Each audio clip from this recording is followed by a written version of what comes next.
Muy buenas noches, hermanos, Dios les bendiga. Estamos nuevamente en nuestro estudio de varones, en Casa de Oración León, y vamos a continuar con nuestra enseñanza de las doctrinas acerca de nuestro Señor Jesucristo. En la enseñanza anterior pudimos ver cómo a Cristo se le rinde adoración, igual que al Padre. Lo explicamos, creo que de manera clara y contundente. Y hoy vamos a ver algunas cualidades que Cristo posee que corresponden también a las propiedades de la divinidad. Vamos a ver 4 en particular y vamos a empezar con la preexistencia de nuestro Señor Jesucristo. Pero antes de iniciar, vamos a poner este tiempo en las manos de Dios. Les invito a que oremos y esperando que esta enseñanza sea de gran edificación, no solamente para nosotros como varones responsables de la casa, sino también para nuestra familia, para nuestra esposa, nuestros hijos y también, ¿por qué no?, para la congregación. Entonces vamos a orar y a poner este tiempo en las manos de nuestro Señor y empezamos con el tema. Padre, te damos muchas gracias, Señor. Te alabamos y te bendecimos. Te damos la honra y la gloria porque tú lo mereces, Dios. Te adoramos como lo vimos en la enseñanza anterior porque tú eres Dios. Y vamos a ver el día de hoy cómo tú posees las cualidades y las propiedades de la misma divinidad del Padre. Dios, esperando que esta enseñanza sea de edificación y de claridad para cada uno de mis hermanos, la ponemos en tus manos, Señor, y esperamos que sea tu Espíritu Santo el que nos guíe, el que nos lleve a través de tu palabra. Gracias, Padre, y vamos a dar inicio a nuestro estudio. Muy bien, Cristo posee las cualidades y las propiedades de la divinidad. Primero, la preexistencia de Cristo. Si nosotros leemos las primeras frases en el Evangelio de Juan, en el capítulo 1, versículo 1, dice: en el principio era el Verbo. Vamos a quedarnos solamente con estas porciones del inicio del Evangelio de Juan y veremos que cuando Juan habla y dice en el principio, a diferencia de la primera carta del mismo apóstol Juan en 1:1, donde Juan emplea una frase muy similar que dice desde el principio, es decir, no en el principio, sino desde el principio. En esta pequeña carta la usa para referirse al punto de partida del ministerio de Jesús y su predicación del Evangelio. Pero en la frase en el principio, esta frase establece un paralelo con Génesis 1:1, que utiliza la misma frase. Y Juan utilizó estas palabras en un sentido absoluto para hacer referencia al universo material de tiempo y espacio en el cual siempre ha existido Jesús. Es más, Él creó el tiempo y el espacio. Lo vamos a ver en un momento. Entonces, cuando dice era el Verbo, dice el Verbo resalta la existencia eterna del Verbo, es decir, de Jesucristo, de la palabra. Antes que existiera el universo, la segunda persona de la Trinidad siempre existió o siempre fue. Si comparamos este contexto con el de Juan 8:58, que dice: Jesús les dijo, antes que Abraham fuese, yo soy, y vamos a ver un poco más adelante todo ese pasaje de la Biblia. Esta palabra se utiliza en contraste con la expresión fue hecho y fueron hechas, que aparecen en el versículo 3, de Génesis 1, que apunta hacia el comienzo definido del tiempo. Debido a que el tema de Juan, de su evangelio, es Jesucristo como Dios eterno y como segunda persona de la Trinidad, él no incluyó una generación como lo hicieron Mateo y Lucas en sus evangelios. Aunque en términos de su humanidad Jesús contaba con una genealogía humana, en términos de su deidad, él no tuvo genealogía en absoluto, porque él es Dios y él es eterno y él ha existido desde un principio. Y cuando dice que él era el Verbo, Juan prestó el uso del término verbo no solo del vocabulario del Antiguo Testamento, sino también de la filosofía griega, en la que este término era en esencia impersonal y aludía al principio racional de la razón divina o de la mente divina o incluso de la sabiduría divina. Pero sin embargo Juan imbuyó este término con significados propios del Antiguo Testamento y de la teología cristiana. Por ejemplo, en Génesis 1:3 dice la palabra, y dijo Dios, es decir, Dios habló, y dijo Dios, sea la luz, y fue la luz, donde la palabra de Dios trae a existencia el mundo, es decir, el verbo de Dios trae a existencia el mundo. Y el Salmo 33:6 dice lo siguiente, por la palabra de Jehová, por la palabra de Dios, fueron hechos los cielos y todo el ejército de ellos por el aliento de su boca, por el verbo, por la palabra de su boca. Y en Proverbios 8:27, hablando de una forma más personal, el Señor Jesucristo dice, cuando formaba los cielos, ahí estaba yo. Cuando trazaba el círculo sobre la faz del abismo, ahí estaba yo, ahí estaba Jesús.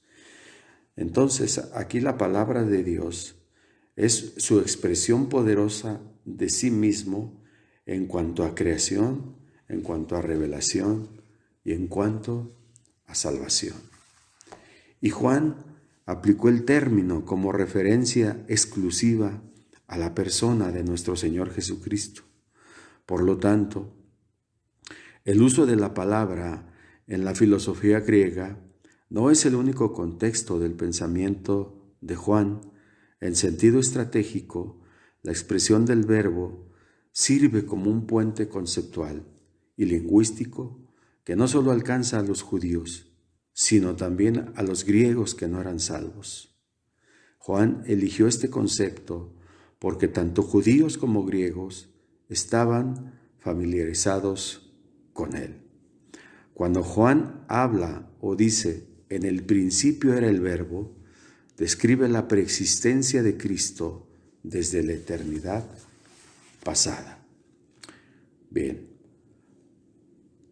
vamos a hablar en el capítulo completo de la preexistencia de Cristo, en Juan 8:48 al 59, y vamos a dar una breve explicación acerca de lo que Jesús quiere decir cuando le dice a los judíos, antes que Abraham fuese, yo soy. Dice así la palabra en Juan 8:48 al 59. Respondiendo entonces los judíos y le dijeron, ¿no decimos bien nosotros que tú eres samaritano y que tienes demonio? Respondió Jesús, yo no tengo demonio, antes honro a mi Padre, y vosotros me deshonráis. Pero yo no busco mi gloria, hay quien la busca y juzga. De cierto les digo, que el que guarda mi palabra nunca verá muerte. Entonces los judíos le dijeron, ahora conocemos que tienes demonio. Abraham murió y los profetas, y tú dices, el que guarda mi palabra nunca sufrirá muerte. ¿Eres tú acaso mayor que nuestro padre Abraham, el cual murió, y los profetas murieron. ¿Quién te haces a ti mismo? Y respondió Jesús: si yo me glorifico a mí mismo, mi gloria nada es. Mi Padre es el que me glorifica, el que vosotros decís que es vuestro Dios. Pero vosotros no le conocéis, mas yo le conozco. Y si dijere que no le conozco, sería mentiroso como vosotros. Pero le conozco y guardo su palabra.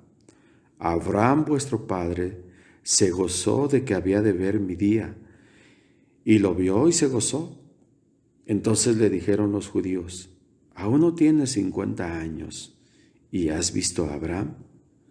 Y Jesús les dijo: de cierto os digo, antes que Abraham fuese, yo soy. Y tomaron entonces piedras para arrojárselas, pero Jesús se escondió y salió del templo, y atravesando por en medio de ellos, se fue. Muy bien.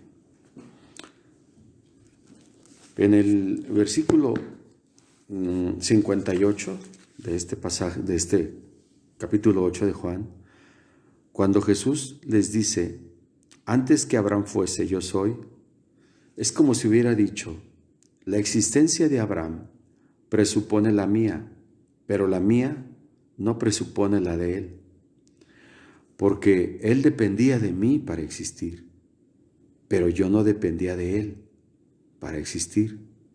Abraham vino a la existencia en un punto determinado del tiempo, pero yo soy, y aquí aparece la palabra que equivale a Jehová, pero yo, Jehová, yo soy, y en esta palabra de Jehová, en este yo soy, nos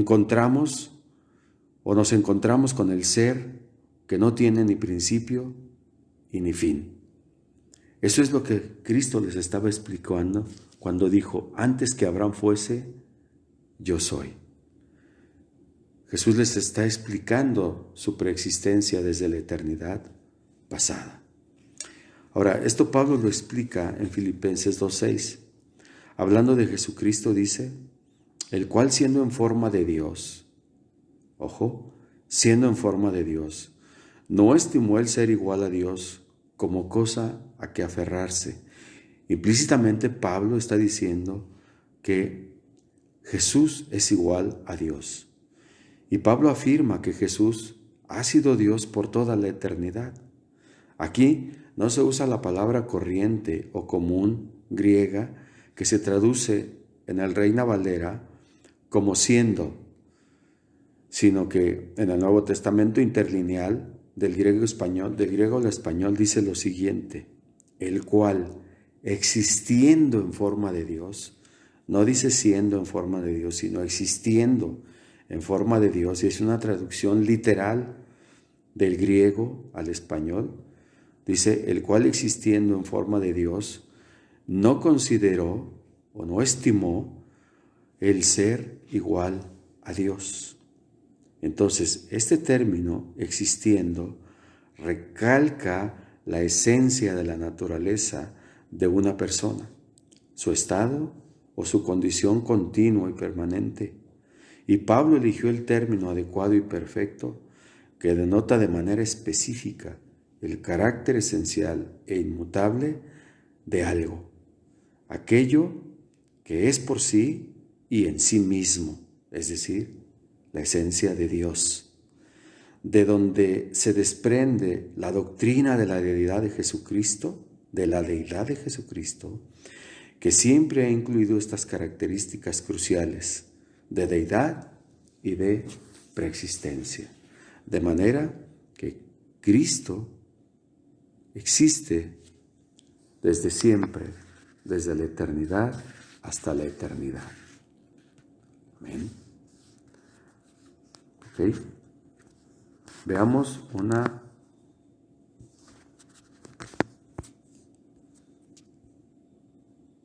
una segunda característica o otra propiedad divina de Cristo. Y es su existencia por sí mismo y su poder para dar vida. Vamos a leer Juan 5, del 19 al 29, hablando de la autoridad del Hijo, es decir, de Jesús, y cómo Él tiene poder sobre la vida. Respondió entonces Jesús, versículo 19 de Juan 5, y les dijo: de cierto os digo, no puede el Hijo hacer nada por sí mismo, sino lo que ve hacer al Padre, porque todo lo que el Padre hace, también lo hace el Hijo igualmente. Porque el Padre ama al Hijo y le muestra todas las cosas que Él hace, y mayores obras que éstas le mostrará, de modo que vosotros os maravilléis. Hablando de la resurrección. Porque como el Padre levanta a los muertos y les da vida, así también el Hijo a los que quiere da vida. Jesús aquí está presuponiendo su existencia y su poder para dar vida. Versículo 22 dice: porque el Padre a nadie juzga, sino que todo el juicio dio al Hijo, para que todos honren al Hijo como honran al Padre. El que no honra al Hijo, no honra al Padre que le envió. De cierto les digo, el que oye mi palabra y cree en el que me envió, tiene vida eterna, y no vendrá condenación, mas ha pasado de muerte a vida. De cierto os digo, viene la hora, y ahora es, cuando los muertos oirán la voz del Hijo de Dios, y los que la oyeren vivirán. Otra vez hablando de la resurrección. Porque como el Padre tiene vida en sí mismo, así también ha dado al Hijo el tener vida en sí mismo. Y también le dio autoridad de hacer juicio por cuanto es el Hijo del Hombre. No os maravilléis de esto, porque vendrá hora cuando todos los que están en los sepulcros oirán su voz, y los que hicieron lo bueno saldrán a resurrección de vida, mas los que hicieron lo malo a resurrección de condenación. Ok. Versículo 21 dice: porque como el Padre levanta a los muertos y les da vida, así también el Hijo al que quiere o a los que quiere da vida. Versículo 26, porque como el Padre tiene vida en sí mismo, así también ha dado al Hijo tener vida en sí mismo. Ha dado al Hijo. El Hijo ha tenido desde toda la eternidad el derecho de otorgar vida. Si nosotros vemos en Juan 1:4, dice que en Él estaba la vida y la vida era la luz de los hombres. Entonces, la distinción se aplica a la deidad de Jesús con respecto a su encarnación. Al convertirse en hombre, Jesús decidió dejar a un lado el ejercicio independiente de sus prerrogativas y de sus atributos divinos, como lo vimos en enseñanzas pasadas en Filipenses 2, del 6 al 11. Y Jesús afirmó aquí que incluso en su humanidad, en su encarnación, el Padre le concedió poder para dar vida, es decir, el poder de la resurrección. Y vemos que no solamente este poder operó en sí mismo en su propia resurrección, sino operó también en la vida de Lázaro, operó en el hijo de la viuda de Naín, en la hija de Jairo y seguramente en muchos otros, que a lo mejor no están escritos en la misma palabra. Ok, entonces, otra propiedad divina fue su existencia por sí mismo y su poder para dar vida. Una tercera propiedad divina de Cristo es su inmutabilidad. Su inmutabilidad. Hebreos 13:8 dice: Jesucristo es el mismo ayer y hoy y por los siglos. Y Hebreos 1:12 dice: y como un vestido los envolverás y serán mudados, pero tú eres el mismo y tus años no acabarán. En este contexto de Hebreos del 10:1 y 2, Cristo es presentado como el creador de los cielos y la tierra y como el inmutable, el que no cambia. Estas características que se otorgan al Señor Jesucristo son las mismas que se le dan a Jehová en el Antiguo Testamento. Lo podemos ver en el Salmo 102, 25 al 27, donde dice lo siguiente: desde el principio tú fundaste la tierra y los cielos son obras de tus manos. Ellos perecerán, mas tú permanecerás, y todos ellos como una vestidura se envejecerán, como un vestido los mudarás y serán mudados, pero tú eres el mismo y tus años no se acabarán. Señor es inmutable. Malaquías 3:6, en otro contexto, dice: porque yo Jehová no cambio, hablando de la inmutabilidad del Señor. De manera que el Hijo creó el universo. El Hijo que creó el universo destruirá un día los cielos y la tierra que creó, pero Él mismo permanece sin cambio alguno. De manera que la inmutabilidad es otra característica de la esencia divina. Y una vez más, el Antiguo Testamento testifica sobre la deidad del Hijo y sobre su inmutabilidad. En síntesis, toda la naturaleza que Él se pone como un vestido está sujeta al cambio y al decaimiento. Pero Jesucristo es siempre el mismo. Él nunca cambiará. Los maestros humanos, como los que se nos habla en el contexto de Hebreos 11, por ejemplo, pueden cambiar. Pero Él, hablando de Cristo, jamás cambiará. Muy bien. Veamos la última, por esta noche, la última propiedad divina de nuestro Señor Jesucristo. Y esta es que en Él, en Jesucristo, habitaba toda la plenitud de la divinidad. Si nosotros vemos en Colosenses 2:9, dice lo siguiente: porque en Él, en Jesucristo, habita corporalmente toda la plenitud de la deidad.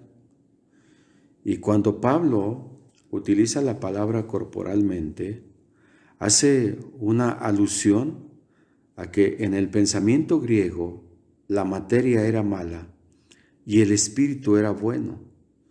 Esta era la doctrina de los gnósticos y parte de la de los nicolaitas. Por eso, para los griegos era impensable que Dios estuviera dispuesto a ocupar un cuerpo humano, puesto que era material. Y Pablo refuta esa enseñanza falsa al recalcar la realidad de la encarnación de Cristo.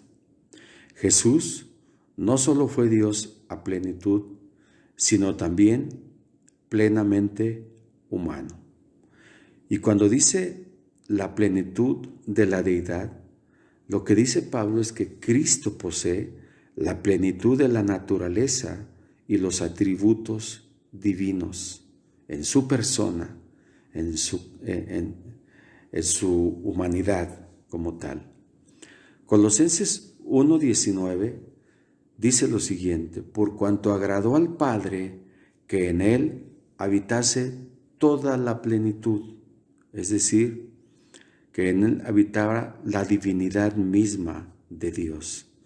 Lo que Pablo dice y aclara es lo siguiente: toda la plenitud es un término que pudieron utilizar los que promulgaban la herejía en Colosas para aludir a poderes y atributos divinos que, según creían, estaban divididos en varias emanaciones.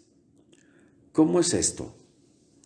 Miren, vamos a ver un poquito acerca del contexto histórico en el que Pablo escribió esta carta y cómo Pablo refuta estas ideas de que Cristo, por estar en un cuerpo humano, no poseía la divinidad. Vamos a ver el contexto histórico. No es, les pido un poco de paciencia. Es muy interesante. Colosas era una ciudad en Frigia, en la provincia romana de Asia, que hoy es la parte de Turquía, la Turquía moderna.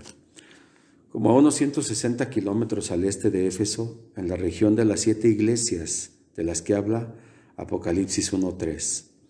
Y la ciudad se encontraba junto al río Lico, no lejos de donde fluía otro río que es el Maender. El valle Lico se estrechaba en la región de Colosas a una anchura de unos 3.2 kilómetros y el monte Catmo se levantaba a más de 2.400 metros sobre la ciudad. Colosas era una ciudad próspera en el siglo V a.C., cuando el rey persa Jerjes o Asuero marchaba a través de la región, y la lana negra y los tejidos hechos de los depósitos de Tisa o de Gis que se encontraban en el área eran productos importantes. Además, la ciudad estaba situada en la unión de las principales rutas de comercio de norte a sur y de este a oeste. Pero no obstante, para los días de Pablo, el camino principal había sido redirigido a través de la ciudad cercana de la Odisea, y de esta manera daba la vuelta hacia Colosas y la llevó a su declive y a que las ciudades vecinas como la Odisea y Hierápolis prosperaran. Y esto produjo que Colosas decayera económicamente. Entonces, aunque la población de Colosas era primordialmente gentil, es decir, no creyente, había una gran colonia judía que se remontaba a los días de Antíoco el Grande, unos más o menos del 223 al 187 a.C. Y la población mezclada de Colosas, de judíos y gentiles, se manifestaba a sí misma tanto en la composición de la iglesia como en la herejía que la plagaba. Y ahorita vamos a ver cuál es, la cual contenía elementos tanto de legalismo judío como de misticismo pagano. La iglesia en Colosas comenzó durante el ministerio de Pablo en Éfeso. Lo podemos ver en Hechos 19, el cual duró 3 años. Sin embargo, su fundador no fue Pablo, quien nunca había estado ahí, sino fue Epafras, quien al parecer fue salvado durante una visita a Éfeso y probablemente después comenzó la iglesia en Colosas cuando regresó a su casa. Varios años después de que la iglesia colosense fuera fundada, una peligrosa herejía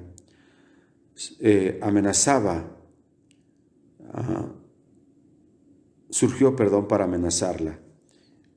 Una no identificada con ningún sistema histórico en particular, contenía elementos de lo que más tarde llegó a conocerse como gnosticismo, que Dios es bueno, pero la materia es mala, que Jesucristo era meramente una serie de emanaciones descendiendo de Dios y siendo menos que Dios, una creencia que los llevó a negar su verdadera humanidad, es decir, la humanidad de Cristo y su encarnación, y que un secreto conocimiento que estaba por encima de las Escrituras era necesario para ser iluminados y para la salvación.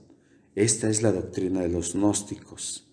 La herejía colosense también incluyó aspectos del legalismo judío, por ejemplo, la necesidad de la circuncisión para la salvación, observaciones de rituales ceremoniales de la ley del Antiguo Testamento, como leyes de alimentación, festivales, días de reposo y un ascetismo muy rígido. También llamaba a la adoración de los ángeles y a experiencias místicas. Y Epafras estaba tan preocupado por estas herejías que realizó el largo viaje de Colosas hacia Roma, en donde Pablo era prisionero. Y esta carta fue escrita desde la prisión de Roma, en algún momento entre el año 60 y 62 después de Cristo. Por lo tanto, a esta carta se hace referencia a ella como una epístola de la prisión, junto con la de Éfeso, Filipenses y Filemón. Y la historia dice que pudo haber sido compuesta casi de manera contemporánea con Efesios, inicialmente enviada con esa epístola y Filemón por Tíquico. Entonces, el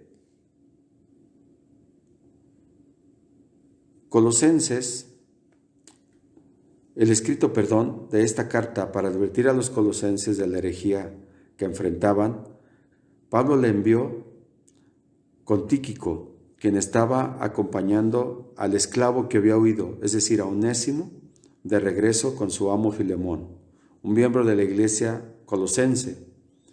Entonces, por eso esta herejía era la que estaba atacando Pablo, cuando dice que en Cristo habitaba toda la plenitud de la deidad. Entonces, los colosenses creían la idea de los gnósticos de que la materia era mala y el espíritu era bueno. Entonces, ellos negaban la deidad de Jesucristo e incluso negaban que Él fuera Dios porque lo consideraban como un ser creado. Y lo que Pablo refuta son sus ideas al afirmar que la plenitud de la deidad y todos los poderes y los atributos divinos no estaban repartidos entre seres creados, como lo decían la herejía de los colosenses, sino que en Cristo habitaban por completo todas estas propiedades divinas.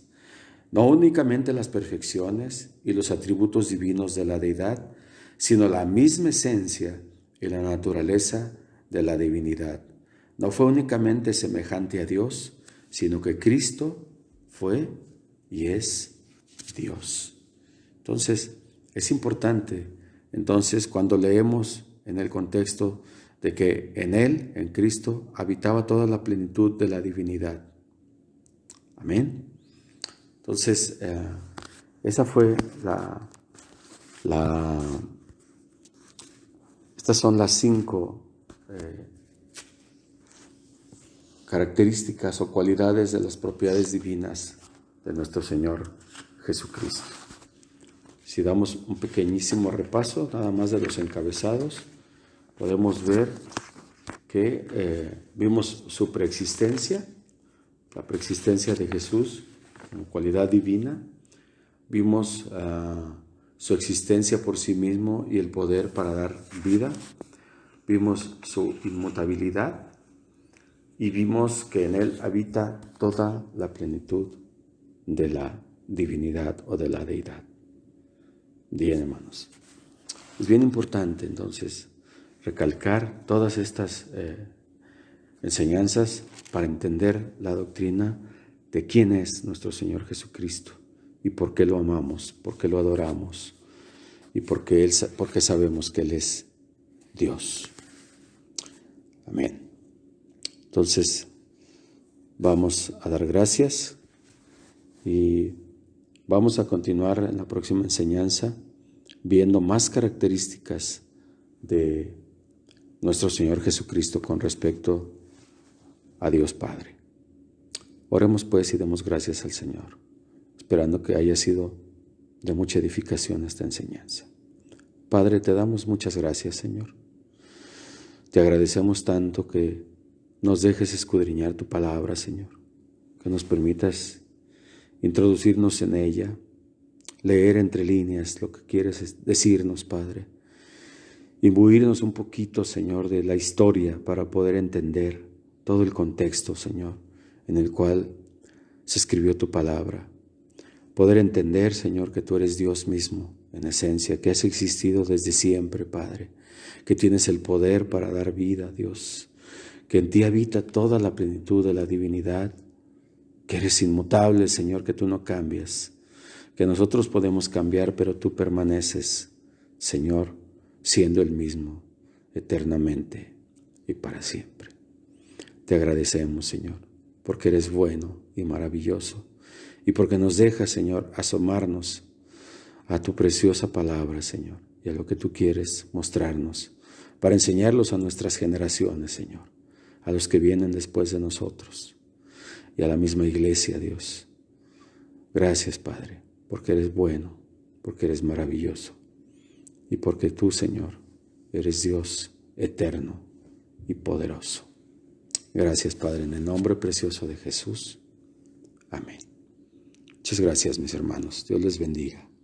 Nos vemos en la próxima. Amén.